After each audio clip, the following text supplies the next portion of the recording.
que é a grande mutação. Bom, esse é o nome que a gente dá a um ciclo de cerca de 800 anos, das grandes conjunções entre Júpiter e Saturno, quando começa a mudança de elementos. Vocês devem saber que Júpiter e Saturno se encontram uma vez a cada 20 anos em um determinado signo, e que ao longo de 10 conjunções seguidas eles atravessam todos os signos do mesmo elemento, e a partir então de 200 anos há uma mudança de ciclo. Só que são 4 elementos. 200 anos vezes 4, você tem um ciclo de 800 anos. Então, a grande mutação é esse turning point, esse ponto de virada, esse ponto que converge para ele ciclos dentro de ciclos.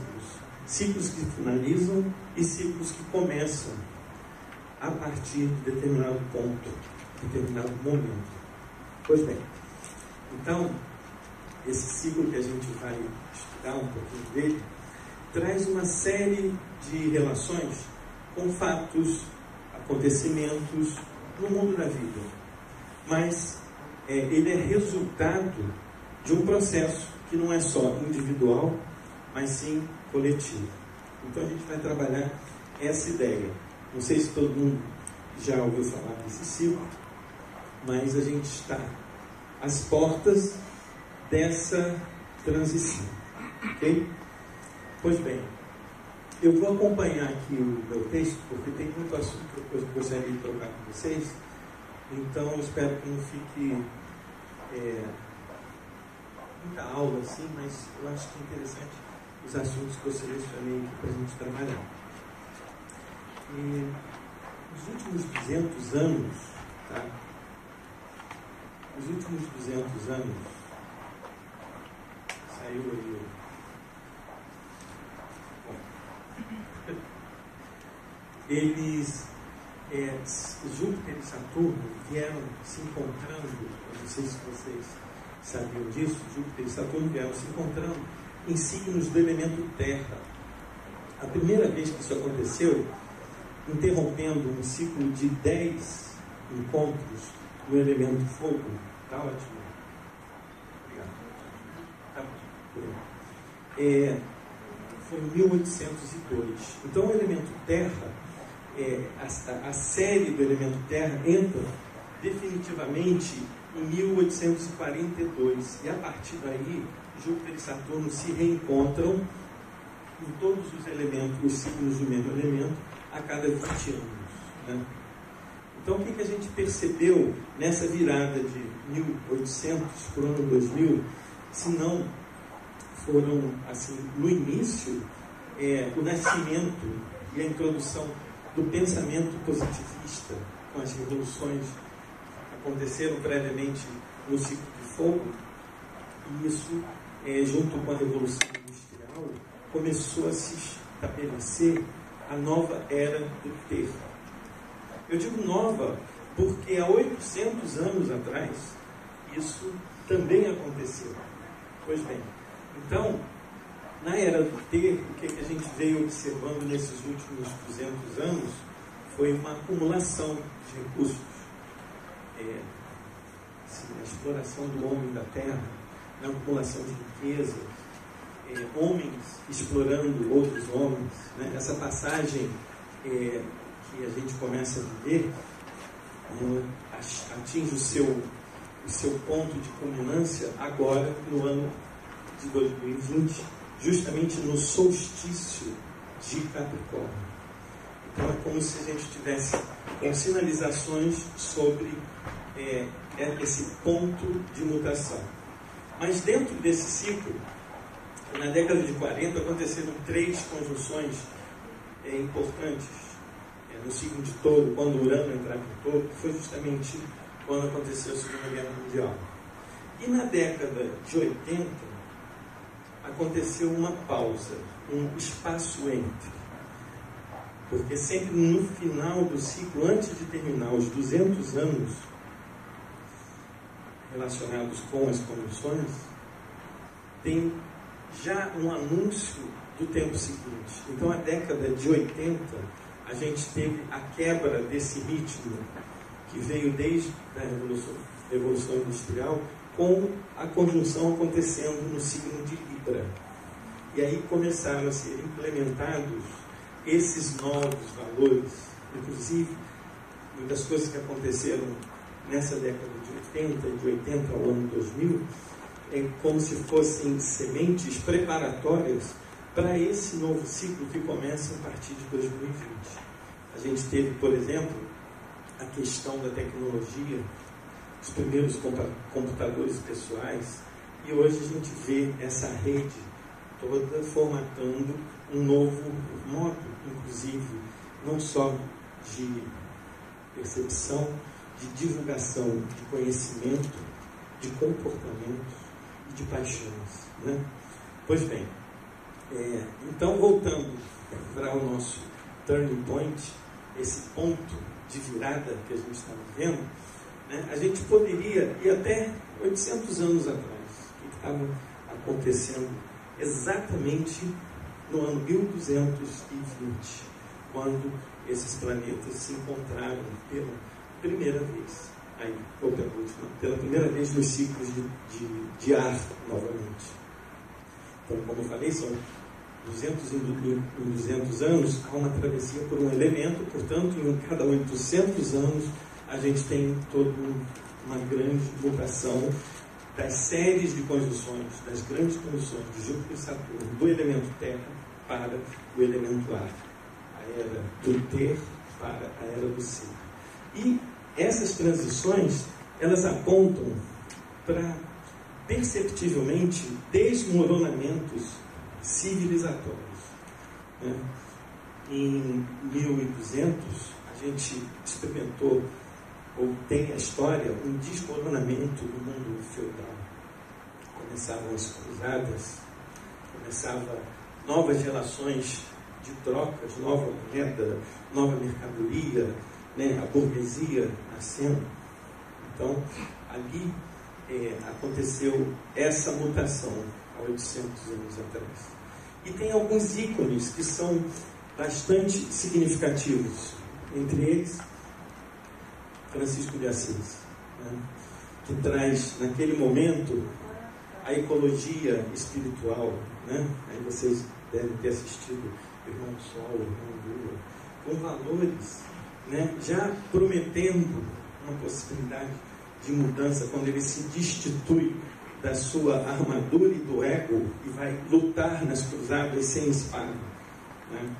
Ele queria a fraternidade dos povos, os valores de resgate da natureza.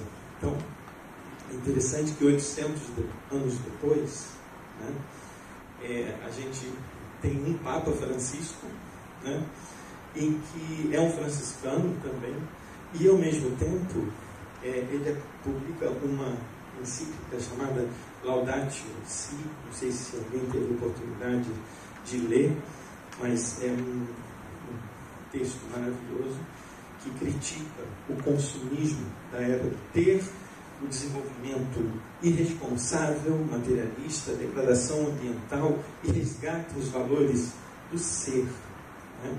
Os valores humanos. Isso é só para mostrar como existe uma relação, uma ponte entre esse turning point e outras épocas que a gente viveu essa travessia dos ciclos de Júpiter e Saturno em conjunção pelos elementos do elemento Terra para o elemento ar.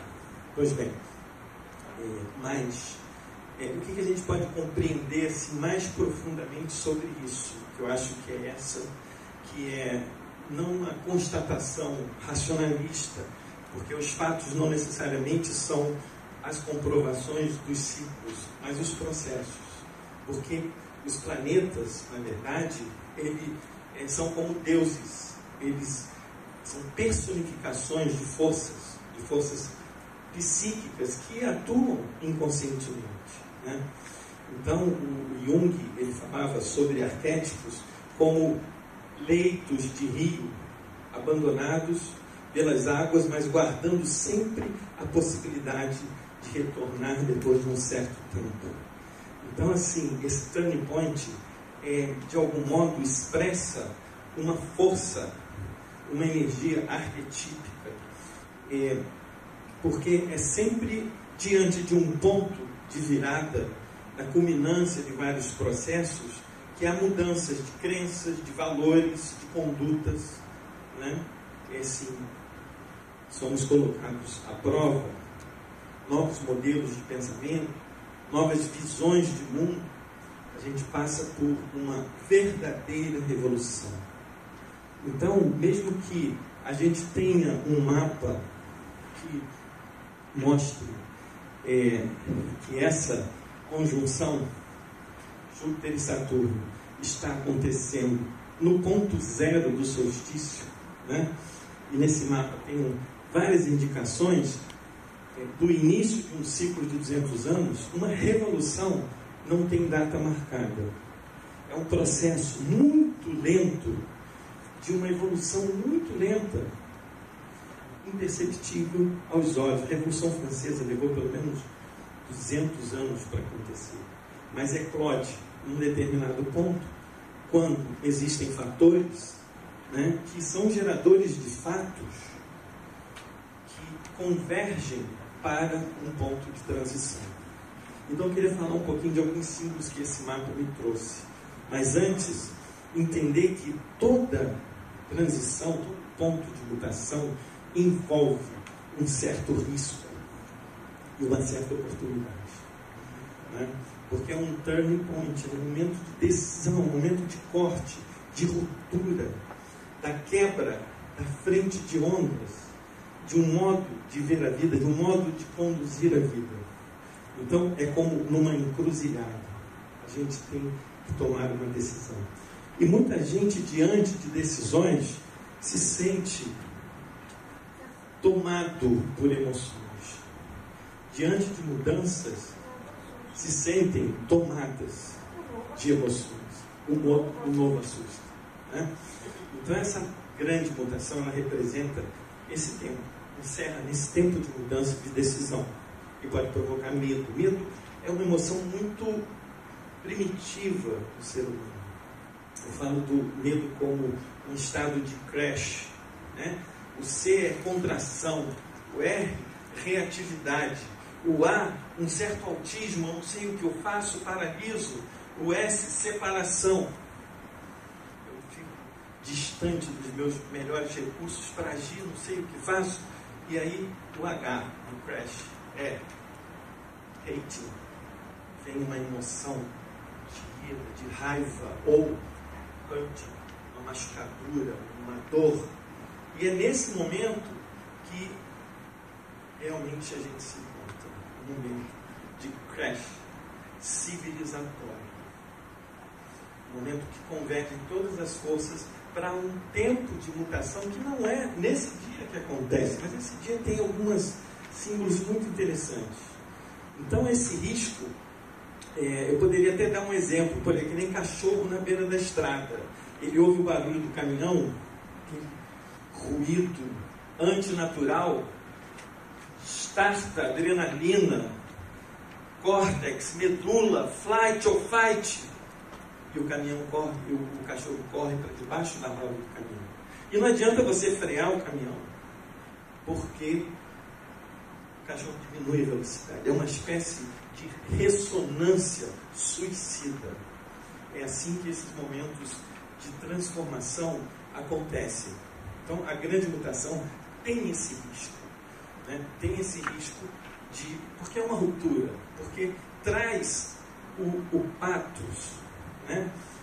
Pathos, traz se você não tiver um discernimento, logos, esse pathos, essa emoção, essa paixão é ativada, e a sua conduta, o ethos, né? Isso tem a ver com a persuasão, com a retórica, ela é tomada, possuída por essa paixão e age em direção a uma decisão.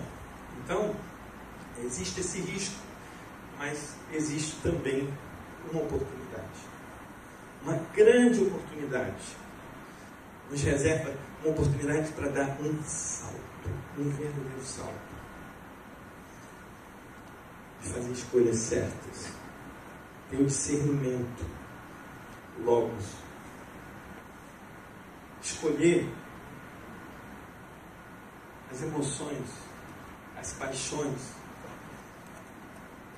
positivas, as potências positivas, de confiança, de fortaleza interna, o patos adequado, e a oportunidade de agir de um modo que será melhor para a maioria. Esse é o ethos, a ética. É assim que a natureza vota. Sabe quando os peixes em cardumes de repente viram e mudam de direção? Às vezes podem estar indo no fundo da rede, pensando que estão indo para a liberdade, mas mudam no coletivo, essa força arquetípica, né? O inconsciente coletivo que se expressa, que se une, que liga todos os seres.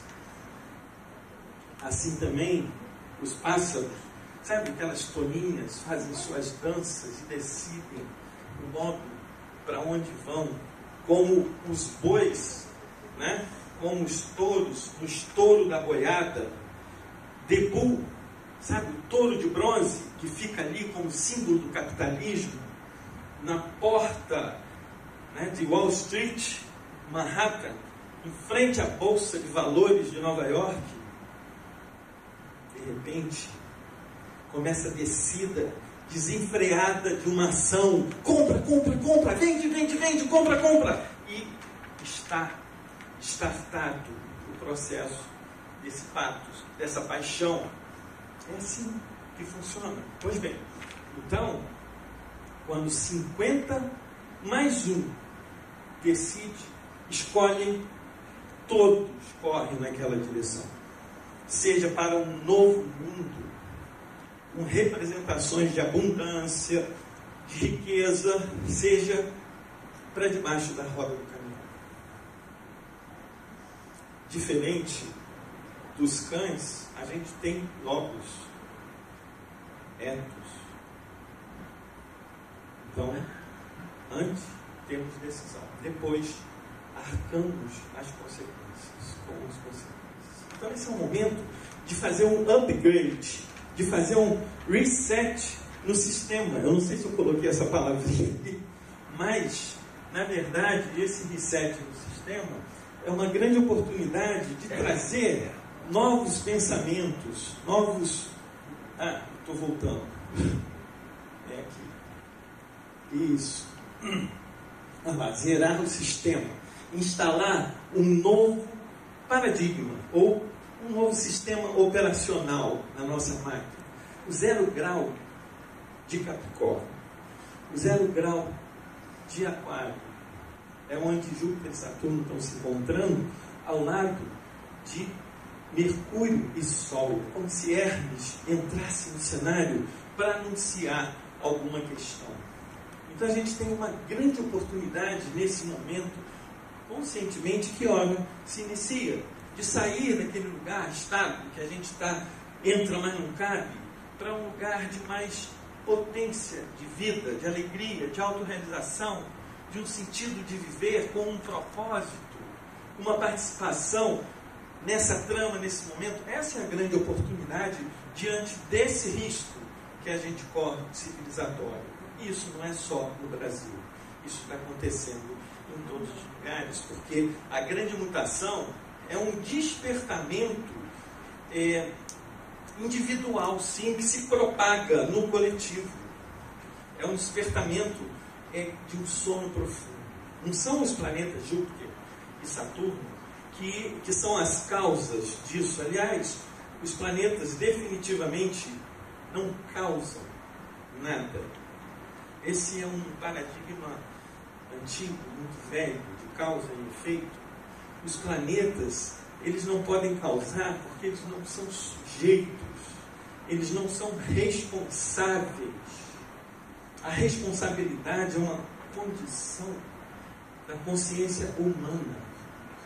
Os planetas não estão sujeitos, nem são sujeitos.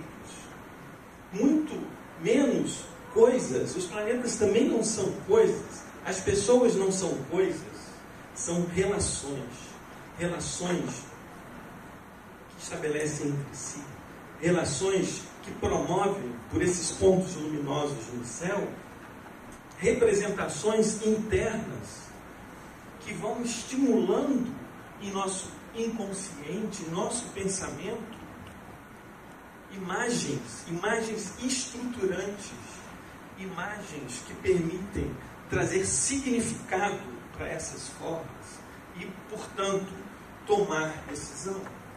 Então, os planetas, eles simplesmente fazem parte, como a natureza faz parte desse momento que está repleto de qualidades, da qualidade do que a gente está vivendo aqui, da qualidade que está nessa praia, que está nas estrelas, no céu, onde a Lua se encontra daqui a pouco com Saturno, Capricórnio. São qualidades. O Jung falava assim, que todo momento tem uma qualidade. Tudo que nasce, surge desse momento, está completamente impregnado dessa qualidade. Não somos expressões da natureza. Não estamos desconectados da perspectiva do universo. Olha, isso não sou eu quem digo. São pessoas como Fridtjof Capra, David Bohm, Peter Senge, Bert Hellinger, Otto Scharmer, Rupert Sheldrake, Amit Goswami, Jung, Richard Tarnas falam a mesma ideia da perspectiva do universo. Não existe dentro, fora, não existe abaixo, acima, não existe frente, atrás, direita ou esquerda. Não existe. Tudo é feito de relações, tudo faz parte do todo. O mundo é feito de relações, como eu disse, os planetas não são coisas, as pessoas não são coisas. Tudo está conectado. Então o mundo é feito dessas relações que se expressam a cada instante através de cada um, através dessas posições planetárias que são um logos de significado para quem, de alguma forma, está conectado, reconectado à natureza. Então esse talvez fosse um dos primeiros programas desse novo mindset, desse reset. Parar de pensar de causa e efeito, pensar talvez em termos de finalidades, que é por onde a coisa fica mais perto, porque o Tarnas, por exemplo, né, o Jung fala isso, que todos os seres humanos estão interligados, interconectados pelo inconsciente coletivo e expressam naturalmente as qualidades de cada momento. Tarnas já falava, por exemplo, que esse mindset, essa cosmovisão, essa visão de mundo que temos, ela não é simplesmente um modo de contemplar a vida. Se estende para dentro, para constituir o nosso ser interior. E para fora, para construir o mundo.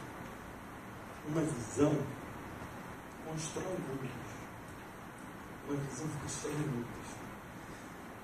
Configura em profundidade nossa experiência da realidade psíquica, somática, os modelos da sensibilidade, que são opatos, nosso conhecimento, logos, a interação com o mundo, que é a nossa ética, o nosso ethos. Então, os planetas, eles expressam esses fluxos de energia arquetípica.